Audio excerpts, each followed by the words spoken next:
Welcome back to the next installment of a little series I'm calling Last Chance Saloon Pickups. And if you didn't see the first one, the premise is quite simple.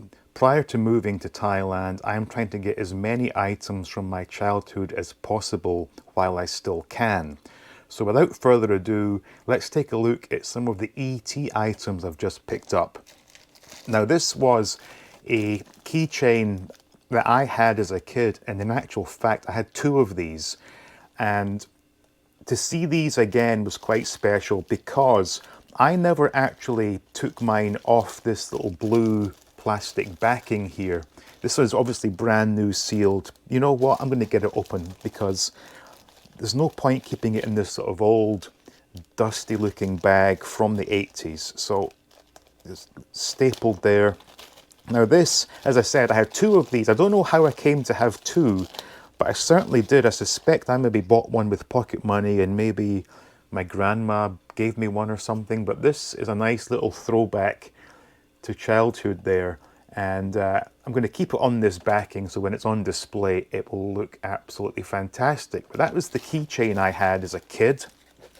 Next up from LJN Toys is E.T.'s Stunt Spaceship, brand new on card. The card is pretty tatty. It is coming away. It will be opened up very soon, but for the purposes of this video, we'll keep this one carded. It's all bashed in there, and you can see on the back some of the other items that were available. But this was certainly a lot of fun as a kid, and I'm really looking forward to getting this one out and having a good old play with it. Now, I had one more E.T. toy as a kid, and the one I had came on a card. This looks like it may have been a mail-away of some sort, but there is a JCPenney price tag on it, and this was marked down. Originally $7.99, knocked down to $2.99, but it is, of course, Elliot on the BMX. So this is brand new. I'm not going to do any demonstrations at this point. I'm waiting until such times as I get my nice toy collection room where I can film videos and not be ashamed of my surroundings. But as you can see, this is fantastic. Pull back and it whizzes forward. Now this is really bizarre to me because I could have sworn that Elliot's legs moved in a cycling motion, but clearly that's not the case. These are cast solid. I'll need to try and get his hand back on the handlebar there. I'm just wary about bending this, 40-plus-year-old plastic. But as you can see, an absolutely beautiful piece and something that just brings back a lot of really happy memories from childhood. Now, the next couple of items I'm going to showcase are items whereby I had to go deep into my memory banks to remember things I enjoyed having as a kid. And one thing I remembered having was this, Matchbox Adventure 2000. This one is model, it could be K 2001 from 1977. So this was something I got as a kid, late 70s, very early 80s, and it's one of these gifts for Christmas that I didn't ask for. I didn't know such a thing existed. So when opening this on Christmas Day, I was absolutely thrilled. Now this one amazingly has the original treads for the wheels. The one I had as a kid, I lost these or broke these, and I remember using sort of quite wide rubber bands to replace them, but to get the originals is quite nice. I'm not going to move them too much because, 40-plus-year-old rubber should not be sort of moved a lot. But this one, actually, I'll see if I can get this one to quickly work. It was a case of flicking a switch in the back. There we go, like that. Now, I'm missing the missile, but again, as a kid, I think I lost those pretty quickly, so that's not the end of the world. But again, to get this in as good condition as this one is, does indeed make me rather happy. So the next item is another one from deep in my memory banks. Now, I just remembered having a yellow car that had a black gear shifter on top that allowed it to do different stunts. So after a bit of searching, I discovered it's a car called a Five Winder. And this is a 80s Ford Mustang. And this is exactly what I had. And you can see here, it's like a gated shifter. And from memory, there was one position basically just made the car go straight forward. One made it turn left, one made it turn right. There was one that made it do a wheelie, and another one that made it do an emergency stop. So again, I'll be demoing these in due course, but this is lovely, and to see it again in such great condition is a wonderful thing, because I think mine was pretty beaten up by the time I got done with it, but it came as part of a lot. So there's another one here that I think is a Dodge of some kind, exactly the same concept. So I'll have a lot of fun playing with these two, but again, just going back or going deep into my memory to remember things I enjoyed as a kid has been a wonderful experience, and this here is another beauty to add to my collection. So for the next pickup, I thought I was done collecting M.a.s.k toys, but having gone through my collection, I realized that in addition to having a long M.a.s.k version of each character to go with the vehicles, I had a number of short M.a.s.k versions, and I guess OCD kicked in and I said, I've got to get the rest of the characters with short masks. Now, this is rather frustrating. I never actually noticed this, but I've been ripped off. Let me explain. So first up, we have Bruce Sato and Matt Tracker from Rhino. And upon filming this, I've just realized I've been sold a fake. This is the long M.a.s.k that has been cut down. I am rather annoyed by this. I don't know how well that's coming across, but you can see here it's been crudely cut. I did not see that at the time, and I'm rather annoyed at myself.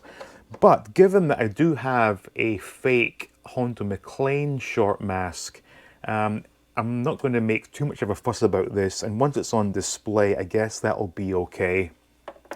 Next up, we have Buddy Hawks and Alex Sector, both with genuine short M.a.s.ks. And I think the way I went about buying this was all the figures I bought with M.a.s.ks, but Buddy Hawks, I got the M.a.s.k separately and an unmasked figure. So all in all, this was a much cheaper way of getting this one. And last of all, Dusty Hayes with his short M.a.s.k. I've got to be honest, this is really bothering me now. I did not realize this at the time.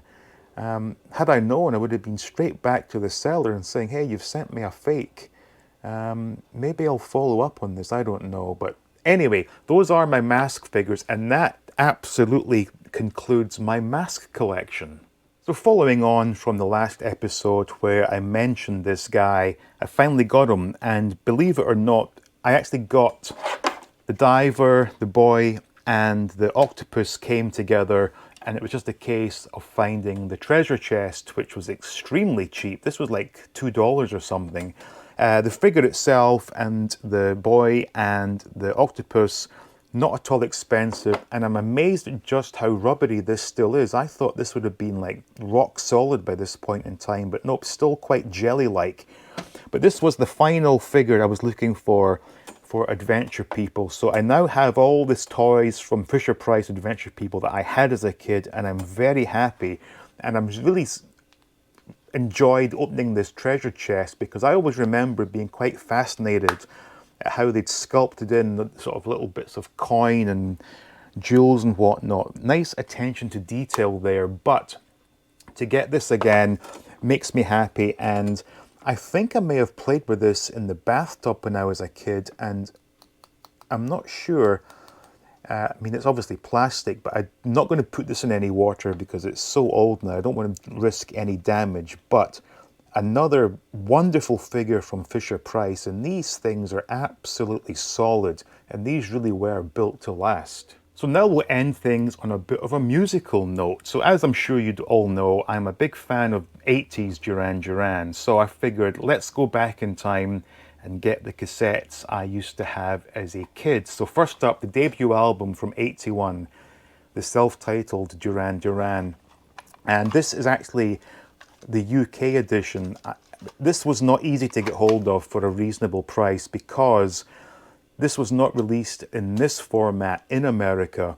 The American version is completely different cover, different track listing. I think America had a re-release whereby To the Shore was replaced with Is There Something I Should Know? And I really wanted to get the one I had, so it's on EMI. Wonderful to see this again. Of course, following up from the debut, we have Rio. And again, this is a UK release version. The US version has a much different cover, and I really had to get the one that I had as a kid. But again, to see this and to hold it again, it's a wonderful experience because I've not, touched these cassettes in decades. Next up, now this is, how do I say this? It's annoying that it's also cool. This is 7 in the Ragged Tiger, but it's brand new. It's still sealed. And there was the price in America back then, $6.99. Not quite the version I had. I didn't have that red band on mine, but I figured I'll get a chance to open it. So maybe I'll do a video on how it feels to open a cassette after many decades. But this, again, classic. Now this one is pushing things a bit because I had the 3 that we just seen on cassette, but Arena I got on LP. But I figured to keep things consistent, let's just get this one. Again, this is an American release, but track listing's the same. And this was on Capitol, which was the label for the US. But it's just such a throwback to see how music was presented back in the day. And I just love having these in my possession. And I should point out that as a kid, I got these in completely the wrong order. So in spring of '84, I got 7 in the Ragged Tiger. Summer of '84, I got Rio. And the fall of '84, I got the first album. And then I got Arena for Christmas on LP in '84. And the last bit of pickup, still keeping with the theme of Duran Duran, is a set of puffy stickers that again I also had as a kid. And this is really interesting because this was, released circa '82, and they must have known that Andy Taylor was going to quit the band not once but twice, because he is not featured on any of these stickers. Even this band lineup only has the 4 members. Remarkable foresight from this puffy sticker company, which is just made in Taiwan. There's no actual branding there. But I did have these, and I did stick them on my school books, I believe. So getting these again is really nice, and it's a real throwback to the 80s. Who didn't love a nice puffy sticker? So there you go. This concludes the 2nd episode of Last Chance Saloon Pickups. Hope you enjoyed what you saw today, and if you did, please leave a like, leave a quick comment if you care to. Share the video, make sure you're subscribed, and stay tuned for more videos from All Things 80s.